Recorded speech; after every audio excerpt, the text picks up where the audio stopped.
Hello and welcome. This is not a typical One Piece review. This is instead a re-review focusing on what some One Piece reviewers are talking about, and perhaps some things they didn't cover in their own videos. Let's get right into this. Chapter 1002 of One Piece. Yonko versus the new generation. And what a great time to get in on the hype. As Rogersbase said, the hype is at a fever pitch. Right now, that's right. Rogersbase is one of the reviewers we are covering on this channel. He is what I like to describe as the hype man. Another reviewer of mine for whenever chapters come out is none other than Silver 7 Match. The knowledge and info drops coming out on his videos is gear 4th level. And last but not least, I say the most recently successful reviewer in the One Piece world is Grandlinereview, who we must also cover for your own benefit. Congratulations, Liam! Your channel is now one of the top One Piece channels out there. Since this isn't a typical review, I'm not going in and doing a recap. We are instead going to start with a topic that covers why I think people even watch One Piece videos in the first place. Extra background information. The biggest piece of info here is related to the special One Piece Wanted editions and was brought up by Rogersbase. This edition covers a period of Wano a few hundred years ago. Ryuma, a dead character that Zoro fought, defeated, and took the sword of Enthriller back, is the main focus. In this story, Ryuma slays a dragon and becomes a legitimate hero of Wano country. The scene involves Ryuma jumping up in the air, facing off with a snarling dragon, one sword style ready to slash. For those of you who haven't read it, Ryuma looks strikingly similar to Zoro in character design. Zoro does the same attack in this chapter, but instead of chopping off Kato's head, he chops off the right horn of the giant skull on Onigashima. More on that later. Panda Man sighting. This one will be quick, as I'm sure many reviewers have mentioned it. Panda Man is located in the left side of this week's cover page. Thank you, Soria7. I'm pretty surprised Grandlinereview missed this detail, as he was even talking about taking a look at each bird and their unique traits. Guess he missed one. Happens to everyone. The Big Mom attack, named Indra, is keeping along with her god theme. It's easy to forget that she has this theme centered around her attacks because of the whole candy obsession. And let's say addiction.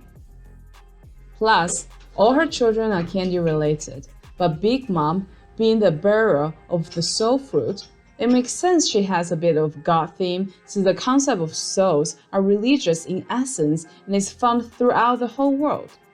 Indra is a god in the Hindi and Buddhist religions. Thank you, Soria7, for highlighting this. Our next segment leads into predictions made by our reviewers. Let's take a moment to be honest. The One Piece fan base has at times been quite excessive with the predictions they've made. Sometimes people are making predictions because, let's face it, we've been spending years going at week by week pace. So with that much free time to think about where the story is going and recently spending literally years at a time in certain arcs, it's understandable. Prediction number 1 this week. Emma becoming a black ray sword. Talk about hype, but also noticing the small foreshadowing. If it is foreshadowing, this one is a Saver 7 Mage prediction that started by highlighting Zoro's clear attempts at using Emma as intended First too soft, then too hard, then third time's the charm. Grandlinereview also mentions this possibility. Was this mentioned in the manga? Has it been so long that I really don't recall this? Or is this something they added into the anime only? Let me know if you know the answer. Either way, super cool that we're starting to see Emma in action now. Clearly getting to understand even better how powerful Oda was, and already looking towards some endgame stuff. I feel like Zoro getting a black sword will be around when he fights Mihawk in the future. A smaller prediction made in this info dump is that Zoro will leave Wano with 3 out of 21 Owazumono grade level swords.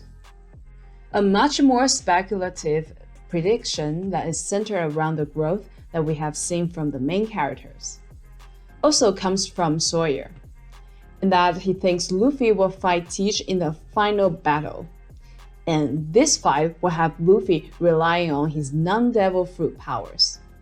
This is mentioned as a way to allow the character to be pushed even further than he is now.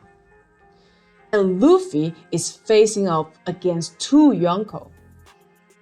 Taking a moment, only Grandlinereview mentioned how aggressive Luffy's fighting was this chapter.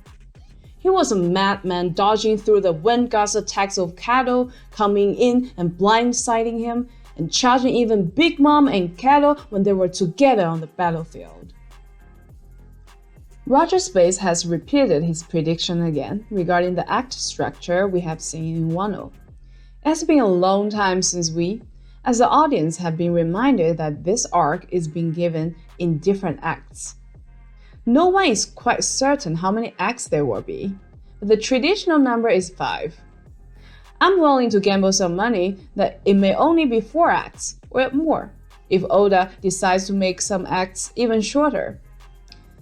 If I was in a casino in Reno, I'd be hyped to make some bets around the number of acts.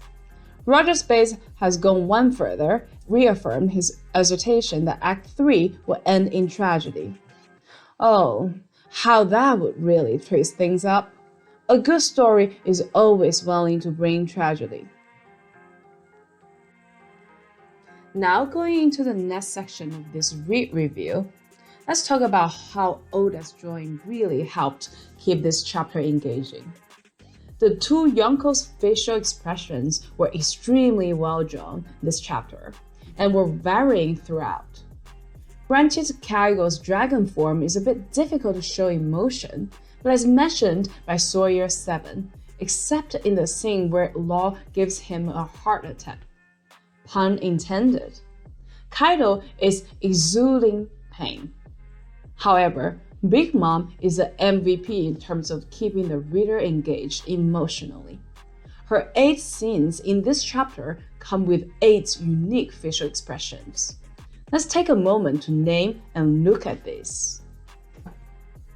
Menacing attack phase, gotcha phase, godlike feeling it phase, sense of urgency phase, menacing 2.0 phase, gotcha 2.0 phase, damn it phase, oh shit phase. I feel like Big Mom didn't have a chance to shine in her arc once she started her candy tantrum. She was way too one-dimensional, and Oda is clearly redeeming her immensely in this arc. Each time her face showed up, I really feel like Coliseum spectator, helplessly entranced by the action around me. The win for this chapter goes to Big Mom.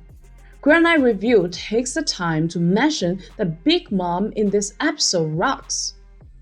She covers her sound mind in the heat of this fight, her godlike badass cloud riding, and her oh shit face. The other 2 sadly missed this highlight.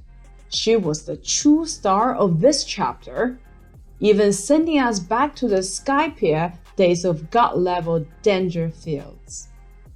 Like a major occurrence of Oda showing his drawing skills also showcase how amazing he is at providing us with zoomed-out perspectives. Zoro chopping of the horn? I mean, come on. If there's something to get hyped about, it's seeing examples of power that can terraform the environment around our characters. Back in the early days, our characters were stunned at how insane it was that Mihawk took down an entire armada by himself. Now Zoro can easily match that level of environmental destruction. Thank you, Oda, for that amazing scene. Continuing the theme of what the reviewers neglected to mention in this chapter. Why did the supernovas forget to distract Big Mom? Soria did give a one-off of that's what happens when you focus on one target, while there are two enemies. And Rogers, I believe, was just enjoying it for what it was worth. Who can blame him? But for real, Zoro was clearly taking the fight seriously since the start. He brushed off a wind gust slice with one casual sword strike on page 3. Gave us the Zoro is being serious scowl. And 7 pages later, started to act and decided to attack Kaido. Why was he not watching out for Big Mom when he was in the position to see everyone else was focusing on Kaido? Law, being a strategist, could have also noticed and teamed up with Zoro to make a move on her, or at least distract her long enough for Zoro to attack Kaido later on. It could be a story element that Oda wanted to link back to the wanted release. Seems plausible enough. That, Mugiwaras, was the first re-review I've ever created. If you made this far, thank you so much for sticking with me. Apologize if it was a little rough around the edges. Working on it. It's an honor to have you be a part of this journey.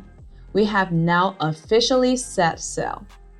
Please let me know how you think I can improve these videos, and if there was anything that was worth mentioning that may have been missed.